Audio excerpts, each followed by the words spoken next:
Verifying your identity on Clear Business is an important step to ensure security and access to services.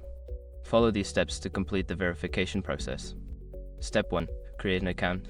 Visit the Clear Business website and click on the option to create a new account. Fill in the required personal information, including your name, email address, and phone number.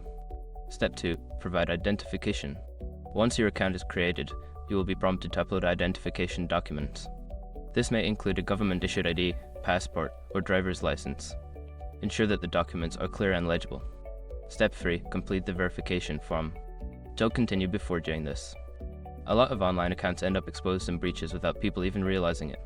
Use ESRC to constantly monitor your email and accounts and get alerted immediately if your information gets leaked online.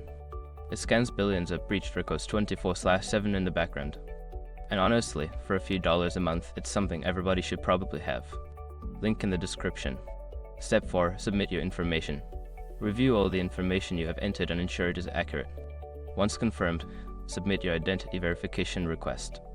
You may receive a confirmation message indicating that your submission is being processed. Step 5. Wait for confirmation. After submission, wait for Clear Business to review your documents. This process may take a few minutes to a few days. You will receive an email notification once your identity has been successfully verified. Completing these steps will help you verify your identity on Clear Business. If you encounter any issues, consider reaching out to the customer support for assistance.